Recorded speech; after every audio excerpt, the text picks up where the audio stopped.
শহর, জেলা, কি ঘটছে, কোথায় ঘটছে, কে বলছেন, কি বলছেন, রং ছাড়া সোজা সাপটা। দেখুন সুপার প্রাইম টাইম প্রতিদিন রাত ৮টায়।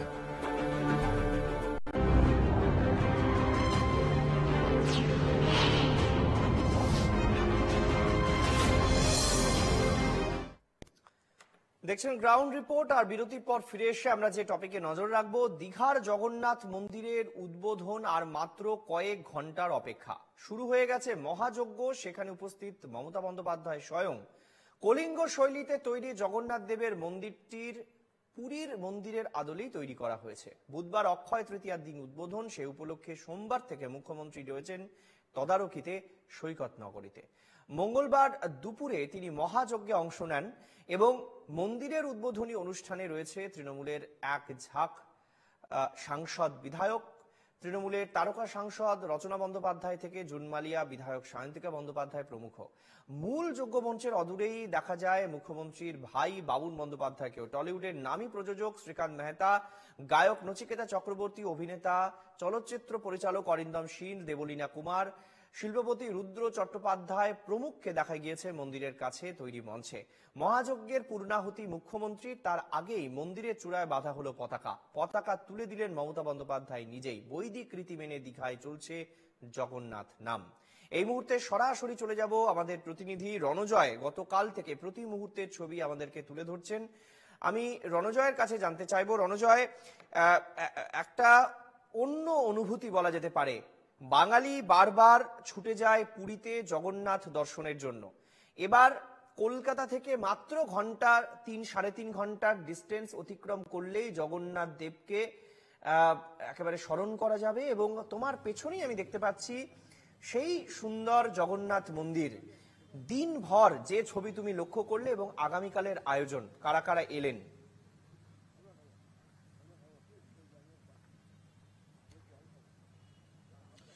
সৈকত, দেখো যে এর আগে তুমি যে কথাটা বললে যে আমাদের ছোটবেলা থেকে শুরু, বলতে আমাদের বাবা কাকাদের ছোটবেলা থেকে শুরু, যাই বলো না কেন, জগন্নাথ মন্দির মানে পুরী, মানে পুরীর সমুদ্র, সমার্থক বাঙালি তথা সারা ভারতবাসীর কাছে। আজকে কিন্তু সেই সুযোগটা আরো অনেক কাছে চলে এলো। যেটা তুমি বললে যে মাত্র 3.5-4 ঘন্টার মধ্যে দীঘা চলে আসা যায় কলকাতা থেকে। আমাদের এতদিনের বাঙালিদের ডেস্টিনেশন ছিল সাধারণ মধ্যবিত্তের উইকেন্ডের ছুটি পেলে বা কোনো স্পেশাল হলিডে পেলে, হলিডে লিভ পেলে সরাসরি ভাবে দীঘাতে চলে আসা, সৈকত নগরী দীঘা, এবং সেখানে সমুদ্র প্রাকৃতিক সৌন্দর্য উপলব্ধি করা। এবং তার সঙ্গে আজকে যুক্ত হয়েছে আরো একটি জায়গা, আধ্যাত্মিক জায়গা, সেখানে হচ্ছে জগন্নাথ মন্দির। আজকে সেই জগন্নাথ মন্দিরের আজকে মহাযজ্ঞ হলো, যেখানে ঘৃতাহুতি দিলেন স্বয়ং মুখ্যমন্ত্রী মমতা বন্দ্যোপাধ্যায়। একদম বৈদিক রীতি নীতি নিষ্ঠা সহকারে এই মন্দিরের রবিবার থেকে যজ্ঞ শুরু হয়েছে এবং গতকালও যজ্ঞ হয়েছে, আজকে মহাযজ্ঞ ছিল। পুরীর মন্দিরের প্রধান সেবায়িত যিনি রয়েছেন রাজেশ দৈতাপতি এবং ইসকনের রাধারমন বিশ্বাস দাস, এদের যারা পুরোহিত রয়েছেন, প্রায় শতাধিক পুরোহিতের যৌথ প্রচেষ্টায় কিন্তু এই বিষয়টা সম্পন্ন হয়েছে সৈকত। এবং এই জায়গা থেকেই আজকে মহাযজ্ঞ সম্পন্ন হওয়ার পর পুরীর মন্দিরের যে ধ্বজ রয়েছে সেই ধ্বজ কিন্তু দীঘার মন্দিরেও সেই ধ্বজ উত্থাপন করা হলো। আমি তোমাকে সেই ছবিটা দেখানোর চেষ্টা করছি। দীঘার মন্দিরের সেই ধ্বজ যা উত্থাপন করলেন মুখ্যমন্ত্রী মমতা বন্দ্যোপাধ্যায়। অত্যন্ত একটা ঐতিহাসিক দিন আজকে বলা যেতে পারে। একদিকে মহাযজ্ঞ, আগামীকাল দ্বারোদ্ঘাটন হবে, দীঘার মন্দিরের জগন্নাথ মন্দিরের প্রাণ প্রতিষ্ঠা হবে, এবং তার আগে মহাযজ্ঞের পরে আজকে এই যে ধ্বজ পতপত করে উঠছে, দীঘার যে হাওয়া রয়েছে সেই বাতাসে পতপত করে উঠছে দীঘার জগন্নাথ মন্দিরের ধ্বজ। এবং আমি তোমাকে সেই জায়গা থেকে এই মন্দির দেখানোর চেষ্টা করছি। একদম এক্সক্লুসিভলি এনকে টিভির দর্শকদের জন্য ইলুমিনেটেড দীঘার জগন্নাথ টেম্পল। আজকে থেকে এই লাইট জ্বালানো শুরু হলো এবং এখনো পর্যন্ত মন্দিরের ত্রিসীমানায় কিন্তু সৈকত কেউ ঢুকতে পারছে না। শুধুমাত্র মন্ত্রীরা যারা অবজারভেশনে রয়েছেন অরূপ বিশ্বাস, চন্দ্রিমা ভট্টাচার্য, সুজিত বসু, পুলক রায়, তারা আসছেন, দফায় দফায় আসছেন, সমস্ত কিছুর দিকে নজর রাখছেন, প্রশাসনের কর্তা ব্যক্তিরা আসছেন এবং কিছু রিপোর্টার ছাড়া বাদবাকি কিন্তু কেউ মন্দিরে প্রবেশ করতে পারছেন না। একদম নিশ্চিদ্র নিরাপত্তায় মুড়ে ফেলা হয়েছে। আলোকোজ্জ্বল দীঘার জগন্নাথ মন্দিরের ছবি, সামনেই তিনটে রথ রয়েছে জুন মাসের। এবারের যে রথযাত্রা, পুরীর যে রথযাত্রায় কোটি কোটি মানুষ সামিল হয়, এই বাংলা থেকেও প্রচুর মানুষ পুরীর রথযাত্রায় সামিল হয়। এবার কিন্তু তারা অনেক কাছে দীঘার এই রথযাত্রায় তারা আসবেন। মুখ্যমন্ত্রী মমতা বন্দ্যোপাধ্যায়ও কিন্তু এবারের এই রথযাত্রায় আসতে পারেন বলে এখনো পর্যন্ত সূত্রের খবর, যদি সবকিছু ঠিকঠাক থাকে এবং ওই সময় যদি ভীষণভাবে ব্যস্ত না হয়ে পড়েন মুখ্যমন্ত্রী মমতা বন্দ্যোপাধ্যায়। এভাবেই কিন্তু আলোর মালায় সেজেছে দীঘার জগন্নাথ মন্দির। এবং আজকে মমতা বন্দ্যোপাধ্যায় গতকাল যখন এসেছিলেন এবং সেই সময় পরিদর্শনের পর একটি কথা বলেছিলেন যে সমুদ্র রয়েছে, যে প্রাকৃতিক সৌন্দর্য রয়েছে দীঘায়, সেই সঙ্গে আমাদের বাংলার কালচারাল ঐতিহ্য, কৃষ্টি, তার সঙ্গে যুক্ত হলো আধ্যাত্মিকতা, আধ্যাত্মিক এবং যে বাংলার যে কালচার, বাংলার সংস্কৃতি, প্রাকৃতিক সৌন্দর্য, তার মিশেল কিন্তু এই দীঘায় জগন্নাথ মন্দির এবং সৌন্দর্য। এবং এটা আন্তর্জাতিক পর্যটনের ক্ষেত্রে আমাদের বাংলার মুকুটে আরো একটি নতুন পালক যুক্ত হবে অদূর ভবিষ্যতে বলেছেন মুখ্যমন্ত্রী মমতা বন্দ্যোপাধ্যায়। এবং আজকে দীঘার এই মন্দিরে দাঁড়িয়ে মমতা বন্দ্যোপাধ্যায়ের যে বক্তব্য, সেটা কিন্তু ভীষণভাবে উল্লেখযোগ্য। তিনি বলেছেন যে সাধারণ মানুষ, মা মাটি মানুষ ভালো থাকলেই কিন্তু আমি ভালো থাকি, আমরা ভালো থাকি। এবং এই মন্দিরে কারা আসতে পারবেন, কারা আসতে পারবেন না, কোন রকম বিভাজন নয়, সবাই অকাতরে এই মন্দিরে আসতে পারবেন বলে আজকে মুখ্যমন্ত্রী জগন্নাথ মন্দিরে মহাযজ্ঞের পর জানিয়েছেন। ভীষণভাবে কিন্তু গুরুত্বপূর্ণ।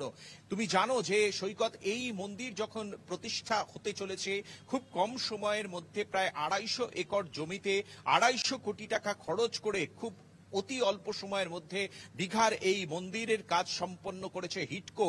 এবং তারপরেই কিন্তু এই মন্দির যত তাড়াতাড়ি সম্ভব মানুষের কাছে উপস্থাপিত করতে চেয়েছেন মুখ্যমন্ত্রী মমতা বন্দ্যোপাধ্যায়। কিন্তু প্রশাসনিক সূত্রের খবর, কোনো তাড়াহুড়োর রাস্তায় এই দিক থেকে মুখ্যমন্ত্রী মমতা বন্দ্যোপাধ্যায় যাননি।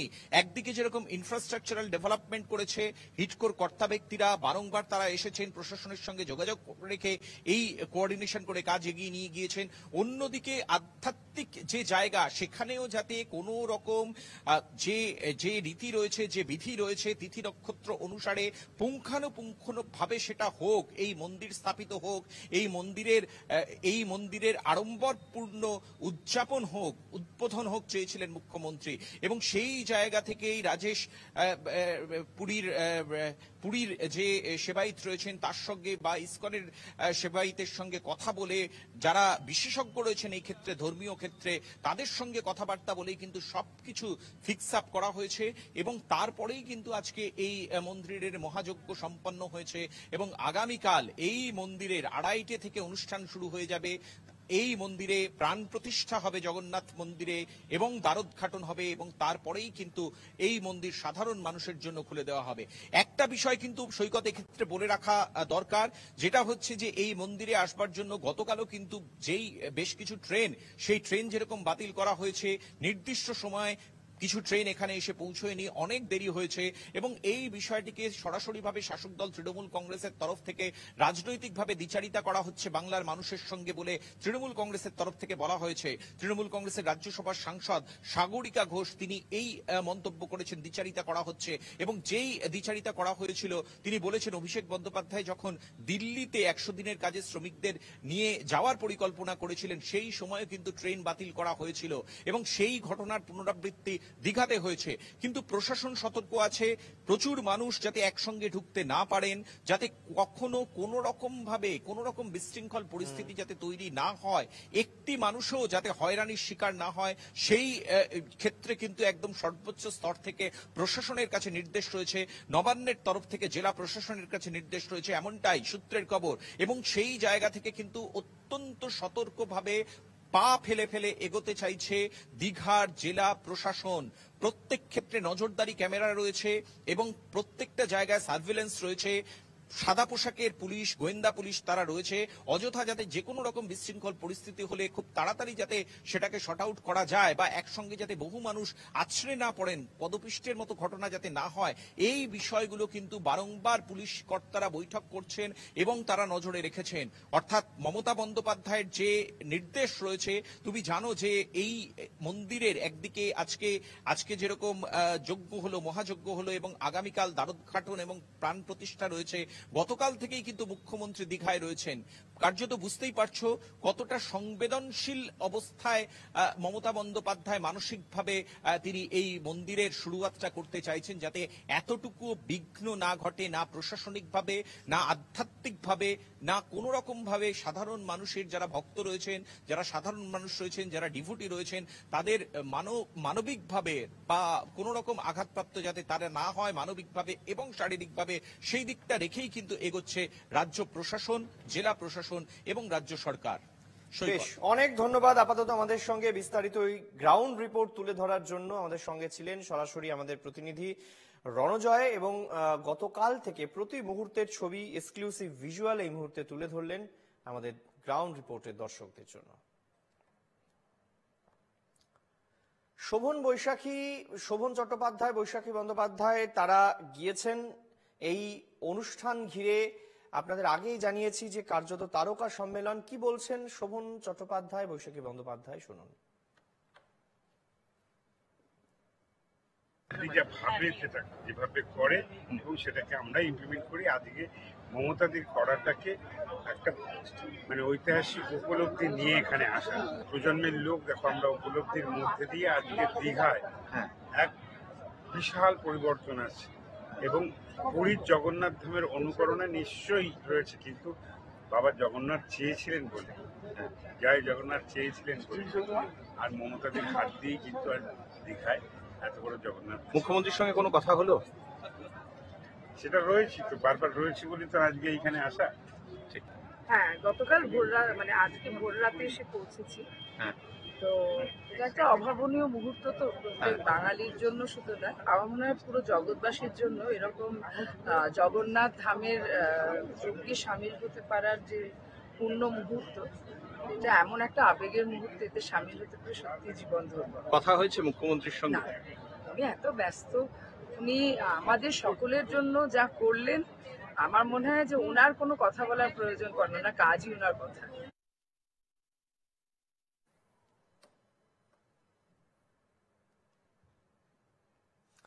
বুধবার দীঘায় জগন্নাথ মন্দিরের উদ্বোধন, সেজে উঠেছে সৈকত সুন্দরী দীঘা, শুরু হয়েছে যজ্ঞ পুজো পাঠ। দীঘায় পৌঁছন মমতা বন্দ্যোপাধ্যায় গতকালই। মন্দির পরিদর্শন করে সম্প্রীতির আহ্বান জানিয়েছেন তিনি। বললেন, দীঘায় নবনির্মিত জগন্নাথ মন্দির আধ্যাত্মিক চেতনার বিকাশ আর সম্প্রীতির মেলবন্ধন হয়ে ফুটে উঠছে। কি বললেন মমতা বন্দ্যোপাধ্যায়, আপনাদেরকে একটু শোনাই।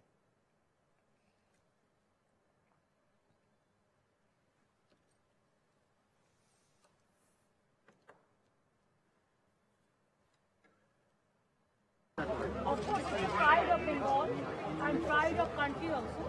আমরা সকলে গর্বিত যে এত সুন্দর মানে আর্কিটেকচারের কাজ এবং এত সুন্দরভাবে পুজো করে পুরী থেকেও অনেক রাজ্যের দৈত্যপতিরা সব টিম নিয়ে এসছে, প্লাস ইসকনকেও দায়িত্ব দেওয়া হয়েছে, ইসকনের টোটাল টিম আছে।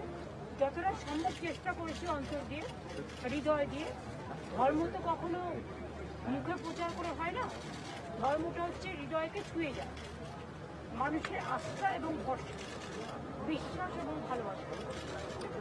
আজকে যখন পূর্ণ এটা হলো, তখন আমাকে পুরো এটা জিজ্ঞেস করছিলাম, আমার গোত্র জানে, আমরা আমার গোত্রে আমি পুজো করি, আমি পুজো করি সবার জন্য, মা মাটি মানুষ গোত্রে, এটা আমার চিরকালের অভ্যাস। তাই সব মা মাটি মানুষ ভালো থাকলে আমি ভালো থাকি, তাই সবার হয়ে এটাকে অর্পণ করা হলো। और तीर्थ स्थान सबके लिए है, ये किसी का धर्म का अधिकार किसी को अकेला नहीं होता, सबको बांटने इसको देखने पड़ता है। इसको अगर अंतर से दिल से आप छुए ना, तो ये देखना नहीं है कि इधर जाए ना उधर जाए ना उधर जाए, हर जगह में हम लोग जा सकते हैं।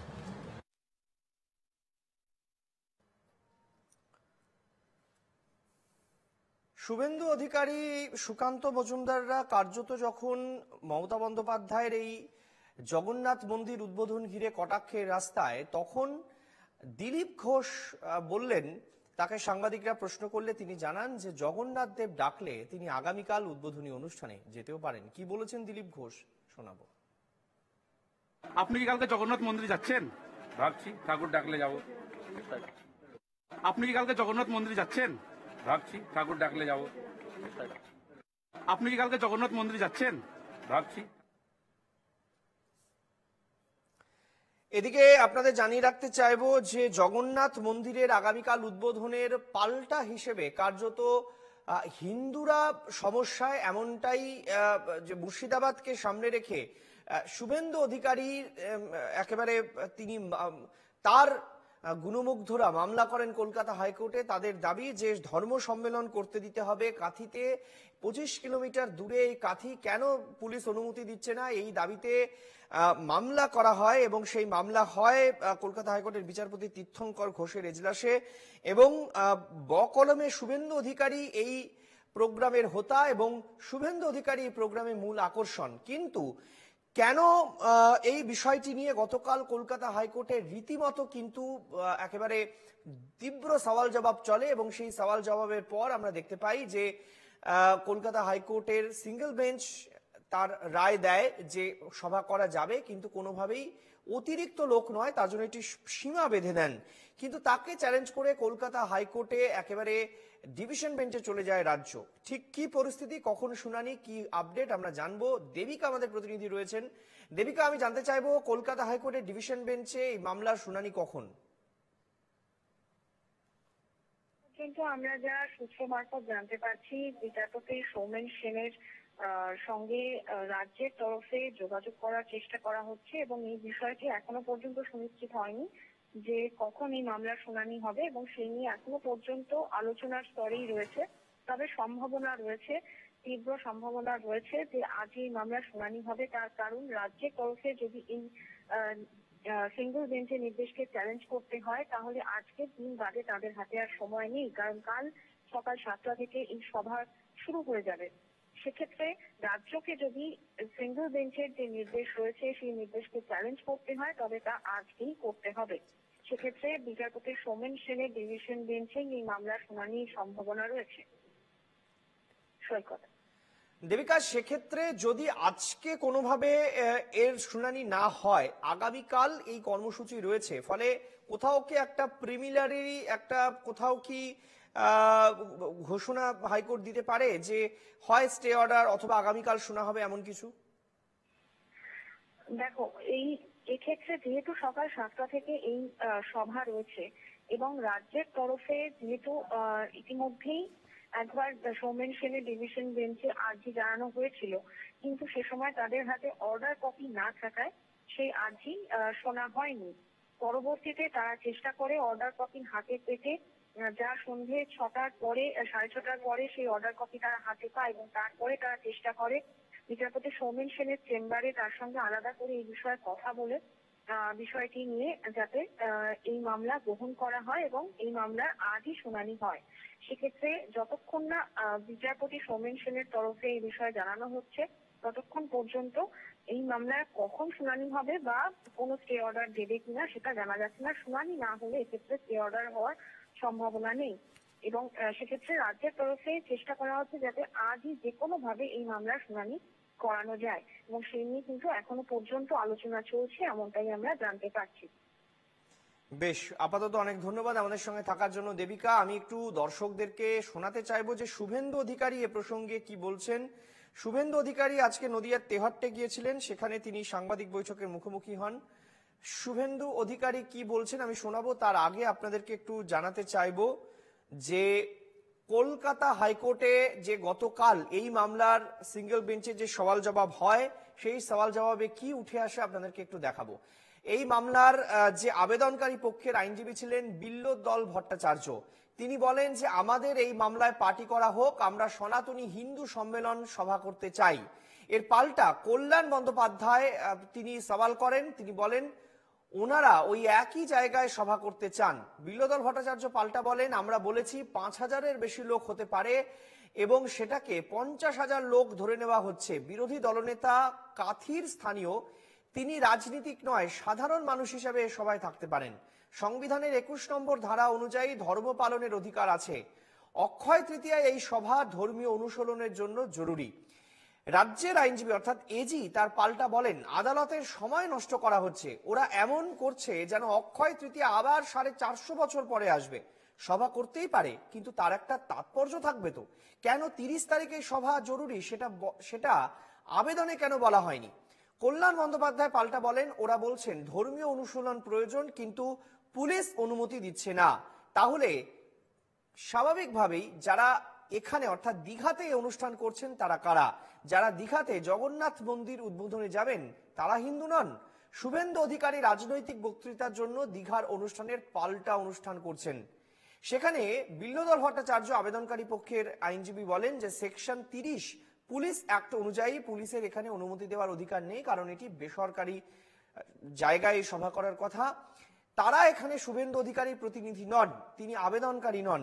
রাজ্যের কোনো ধর্ম নেই, দীঘাতে যা হচ্ছে তা কার্নিভাল ছাড়া আর কিছু নয়।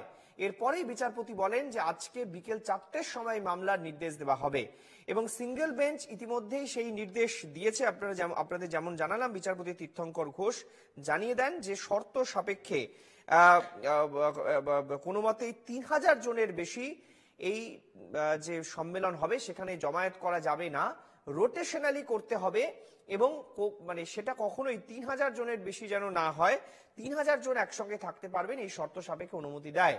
এবং তারপরে সিঙ্গেল বেঞ্চ অর্থাৎ তীর্থঙ্কর ঘোষের যে বেঞ্চ তাকে চ্যালেঞ্জ করে ডিভিশন বেঞ্চে চলে যায় রাজ্য, এবং সেটা নিয়েই কিন্তু এখন কার্যত প্রশ্ন চিহ্নের মুখে রয়েছে যে সেই শুনানি কি আজকেই হবে নাকি আগামীকাল এই সভা যখন শুরু হবে তার আগে কোনো রায় কলকাতা হাইকোর্ট দিতে পারে। ফলে কোথাও একটা জলঘোলা পরিস্থিতি। কিন্তু নিয়ম অনুযায়ী যে ডিভিশন বেঞ্চে কোনো রায় নির্দেশ দেওয়ার আগে তার আগের যে উচ্চতর আদালত থাকে তারা যে নির্দেশ দেন সেটাই বহাল থাকে। চলুন আমরা শুনে নিই এই নিয়ে রাজনৈতিক মহল কি বলছে।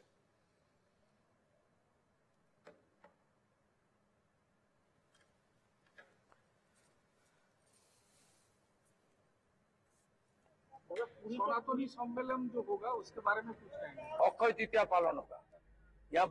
यह काफी ये हिंदू के गॉड है। यहाँ हिंदू समाज कम से कम 1 लाख हिंदू एक साथ मिलके सुबह अक्षय तृतीया पालन करने वाला है 13 को। ये हिंदू समावेश होगा। हिंदू जो गीता पाठ से, हवन से, वहाँ जो भागवत कथा से, सनातनी कल्चर में ये होगा। ये कोई पॉलिटिकल कार्यक्रम नहीं है, लेकिन हम लोग भारतीय संस्कृति और हिंदू सनातन संस्कृति को जिंदा रखने के लिए काम कर रहा है। बंगाल में हिंदू खतरे में है। हम लोग हिंदू जो अत्याचारित है उनको प्रेयर करने के लिए यह एक बड़ा धार्मिक कार्यक्रम का यहाँ का जो हिंदू ऑर्गेनाइजेशन वो लोग अरेंज किया है।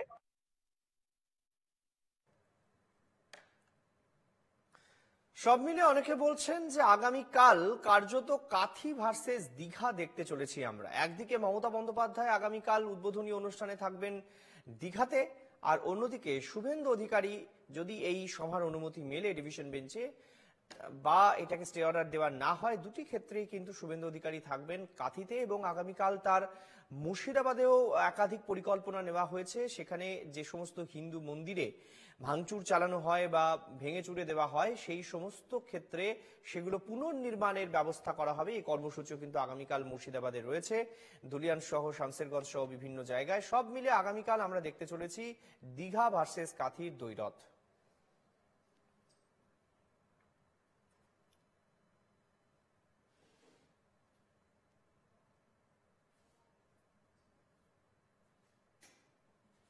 গ্রাউন্ড রিপোর্ট আজকের মতো এ পর্যন্তই। অন্যান্য আরো খবরের জন্য আপনাদের নজর থাকুক এনকেটিভি বাংলায়।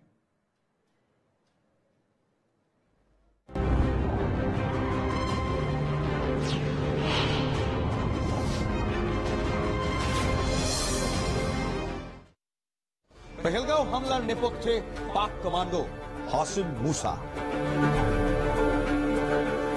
এই জঙ্গি হামলার নেপথ্যে কি রয়েছে সরাসরি পাকিস্তান যোগ। এবার কি সর্বশক্তি দিয়ে যুদ্ধে ছাপাবে ভারত, নাকি অন্য কোনো বিকল্প কৌশলে পাকিস্তানকে পেঁচে ফেলবো আমরা? শুরু হয়ে গিয়েছে কড়া হাতে জঙ্গি দমনের প্রস্তুতি। উপত্যকায় 48টি পর্যটন স্থল আপাতত টুরিস্টদের জন্য বন্ধ। ঝাঁজ বাড়াচ্ছে ভারত আর থরথর করে কাঁপছে পাকিস্তান। এবার জবাব চাইছে ভারত। আমির মাস্তায়াদ আমার সঙ্গে দেখুন এই সময় ঠিক রাত 9টায় এনকেটিভি বাংলায়।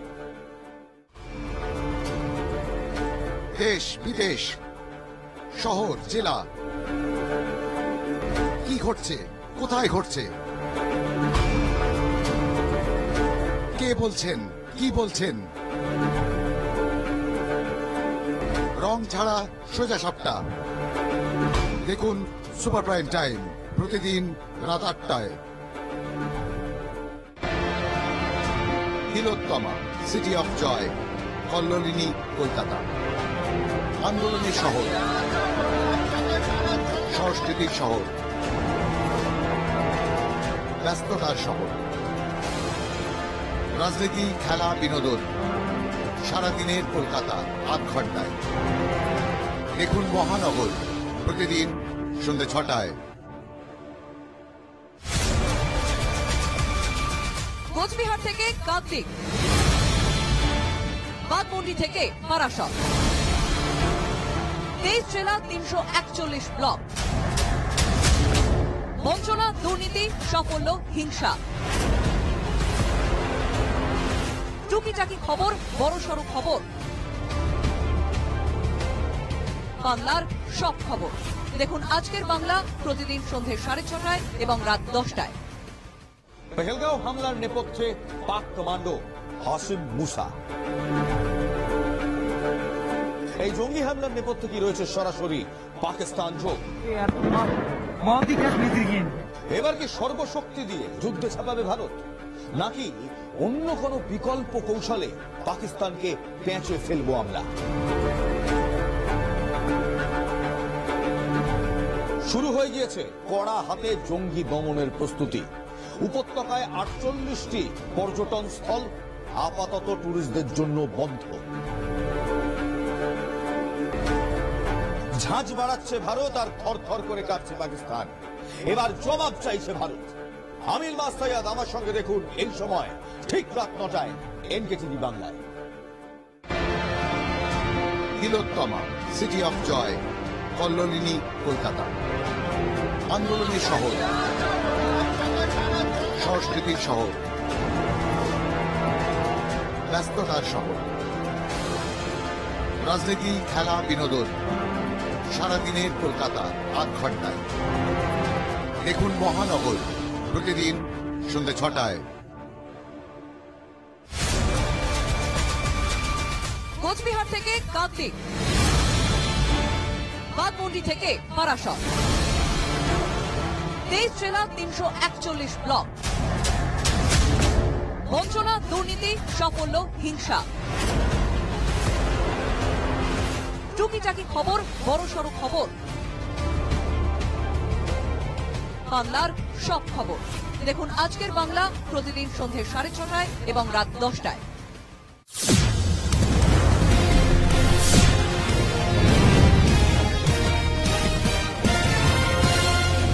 দেখছেন এনকেটিভি বাংলা, সঙ্গে রয়েছে আমি সুমিত। শুরু করছি সুপার প্রাইম টাইম। বিস্তারিত খবরে যাওয়ার আগে দেখে নেব এই মুহূর্তের হেডলাইন্স।